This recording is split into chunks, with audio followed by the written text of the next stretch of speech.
Il primo pezzo della nave di Ilan Rook non sembrava venire da una gara, sembrava venire da una sentenza. Maraven si fermò davanti alle 3 sezioni allineate sul pavimento della baia. La capsula cilindrica occupava il primo supporto.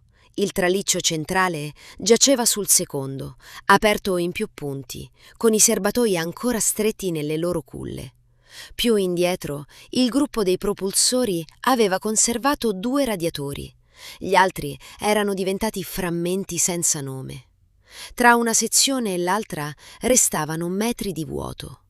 La nave non era esplosa. Si era tirata in direzioni opposte finché i collari avevano ceduto. Mara si accovacciò presso quello anteriore. A 6 decimi di gravità il corpo le pesava poco, ma abbastanza da ricordarle quale fosse il pavimento. Una conduttura d'acqua si era aperta lungo la frattura. Il ghiaccio aderiva al metallo come una seconda saldatura.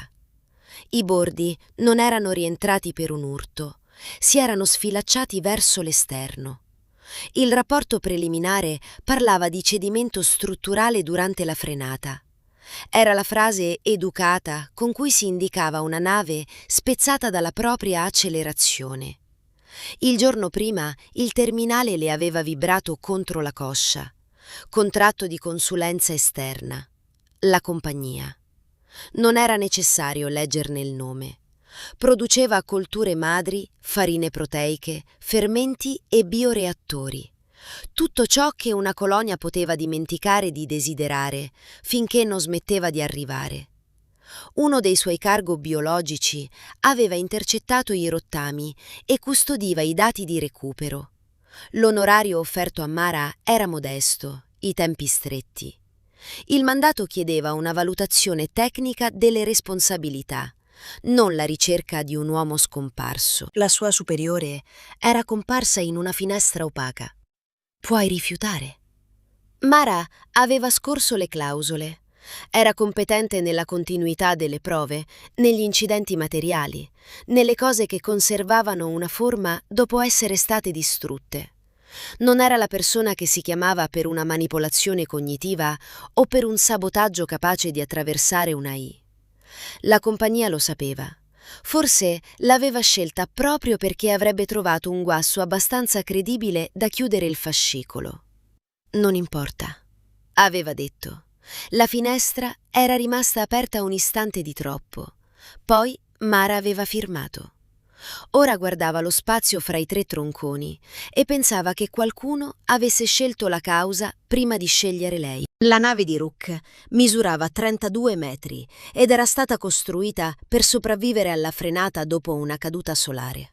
Non aveva nulla di elegante, una capsula simile a una lattina, una lunga ossatura di tralicci e serbatoi, 4 radiatori disposti attorno alla sezione posteriore, propulsori elettrici sovradimensionati e un motore anteriore dedicato alla decelerazione. I materiali potevano cedere, ma non senza lasciare un avvertimento. Mara ordinò ai sistemi di recupero di non interpretare niente. Voleva fotografie grezze, deformazioni, distribuzione della brina e particelle rimaste sulle saldature. La I della baia le offrì 3 ricostruzioni. Lei le mise da parte. La struttura registrava la violenza nel modo in cui si lacerava. Mara calcolò il carico necessario a produrre quelle aperture. Lo fece 2 volte, poi una terza con un modello più prudente. La nave aveva frenato molto oltre il proprio limite. Le telemetrie certificate descrivevano invece una manovra quasi cauta. I propulsori avevano lavorato in perfetta sequenza. Le AI di bordo avevano segnalato parametri sicuri fino all'ultima frazione recuperata. Nessuna correzione d'emergenza, nessuna lotta del pilota contro il sistema. Battiti, respirazione e risposta pupillare di Erenkael erano rimasti regolari. Erenkael era il nome con cui era nato. Per il pubblico era Ilan Rook. Mara riaprì la ripresa differita della caduta. Rook sedeva stretto nella capsula, trattenuto dalle cinghie. Attraverso la visiera trasparente si distinguevano la pelle pallida, i capelli corti quasi bianchi e gli occhi chiari. Controllò una volta le dita del guanto, alzò lo sguardo verso la camera e sorrise appena. Poi una lama di luce solare invase l'immagine. Il feed lasciò il posto a curve, dati e scommesse. Migliaia di persone lo avevano visto. Volto, voce e biometria avevano concordato. In un mondo capace di falsificare tutte e tre le cose, quella concordanza non provava abbastanza. Mara tornò al collare spezzato. In una piega del rivestimento trovò un disco rotondo, poco più grande di una memoria portatile.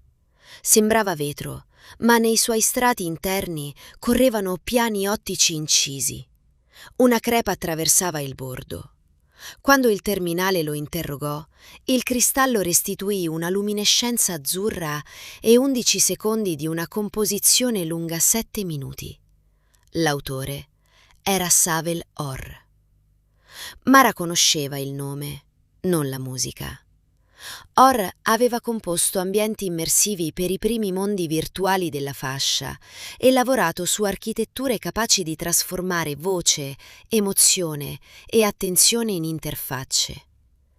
In una vecchia intervista, più giovane e ancora con i capelli, aveva liquidato le cadute con una frase: «Un passatempo per persone che credono che la vita conti meno della noia». Fra 2 note danneggiate, il disco conservava una riga di testo. La luce non trattiene nessuno, conserva soltanto la forma di chi è già passato oltre lo sguardo. Non era codice, né risultava cifrata. Un archivio comune la trattava per ciò che sembrava. Una frase un po' triste, scritta da un uomo che aveva passato la vita a costruire paesaggi per chi voleva essere altrove. La compagnia le concesse l'accesso ai dati marziani. Il ritardo nelle comunicazioni non era un inconveniente, era una legge. Mara ricostruì l'ultimo anno di Orr da autorizzazioni di porta, consegne automatiche, richieste mediche mai utilizzate e un traffico di rete ridotto al minimo. Non aveva lavorato, viaggiato o composto. Il suo appartamento si trovava in uno dei quartieri più affollati della colonia marziana, eppure nelle immagini sembrava disabitato. Superfici pulite, una parete senza schermi, un dispensatore alimentare e 2 sedie rivolte l'una verso l'altra. Nessuna fotografia, nessuno strumento, neppure un oggetto lasciato per sbaglio. Nella registrazione del sopralluogo, l'operatore locale osservava Orr seduto al tavolo. Non chiede niente, è come se non volesse più niente. Mara inviò una sola domanda: da quando aveva smesso di comporre? Il terminale calcolò il tempo minimo della risposta.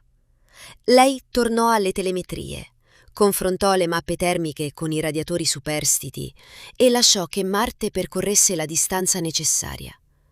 La risposta arrivò quando aveva quasi dimenticato di aspettarla. 11 mesi e 27 giorni. Era la stessa data del primo accesso della composizione ai sistemi della nave di Kael. Nell'ultima immagine Orr era calvo, troppo magro perfino per un uomo nato in bassa gravità. Le dita gli scorrevano sul tavolo una dopo l'altra, senza fretta. Il sistema locale aveva trascritto il gesto. La luce non trattiene nessuno. Conserva soltanto la forma di chi è già passato oltre lo sguardo. Poi di nuovo, sempre con le stesse pause. Mara tornò al disco e separò le parole dagli intervalli. La frase ne contava 17, le pause erano 16. Le variazioni relative fra una pausa e l'altra seguivano la sequenza 0, 5, 8, 8, 2, 3, 5, 2, 9, 4, 1, 1, 7, 6, 4, 7, il periodo di un 17°. Tracciate in fase, chiudevano una figura di 17 punti quasi regolari. Nessuna voce e nessuna mano avrebbero mantenuto quella misura per caso. Il sistema di guida di Rook aveva una particolarità che non compariva nelle pubblicità. Durante la frenata, il pilota non poteva leggere ogni parametro né discutere con un'AI che pensava più veloce di lui. La nave usava quindi un livello interpretativo, un modello addestrato sulla sua attenzione, sui riflessi e sulle forme di linguaggio che gli risultavano immediate. La musica di Orr non era stata caricata per svago. Era una delle vecchie chiavi emotive usate per calibrare il contesto cognitivo del pilota. Solo quella nave possedeva quella combinazione di modello, innesti e correzioni inerziali. Mara seguì la frase nelle versioni danneggiate del software. Non aveva ordinato ai motori di spingere né cancellato gli allarmi. Aveva spostato il riferimento con cui l'AI misurava la decelerazione. La nave aveva creduto di frenare entro i limiti. I motori avevano obbedito. Lo scafo aveva scoperto la verità. Quella era una spiegazione. Non era un movente. Savelor non seguiva le gare. Non aveva scommesso, accumulato denaro o cercato Cale. Da 11 mesi e 27 giorni non aveva più una vita che qualcuno potesse comprare. Continuava però a riprodurre la chiave che aveva spezzato una nave costruita per un solo pilota. Mara preparò il rapporto. Scrisse ciò che poteva sostenere. Sabotaggio mediante alterazione del livello interpretativo di guida. Vettore riconducibile alla composizione di Savel-Orr. Nessuna responsabilità tecnica del cargo che aveva recuperato i rottami. Non scrisse che Orr sembrava una casa svuotata da dentro. Non scrisse che nessun sensore aveva trovato tracce organiche di Kael. La decelerazione avrebbe distrutto il suo corpo, ma qualcosa avrebbe dovuto restare. Se era nella capsula, ciò che ne rimaneva seguiva un'orbita troppo vasta per essere cercata. Se non c'era, il pubblico e i sensori avevano assistito a una presenza costruita con precisione perfetta, mentre il vero Eren Kael era già altrove. La compagnia chiuse il fascicolo entro l'ora. Mara rimase sola nella baia. Le 3 sezioni della nave occupavano i loro supporti, separate dallo stesso vuoto che aveva trovato al suo arrivo. Dal collare anteriore si staccò una goccia d'acqua. Cadde piano verso il pavimento e si spezzò sul metallo. Sul terminale la frase di Orr restava aperta. La luce non trattiene nessuno, conserva soltanto la forma di chi è già passato oltre lo sguardo. Mara la lesse ancora. Non era minacciosa, non spiegava niente. Eppure, per la prima volta da anni, non riuscì a chiudere un caso e a smettere di pensarci.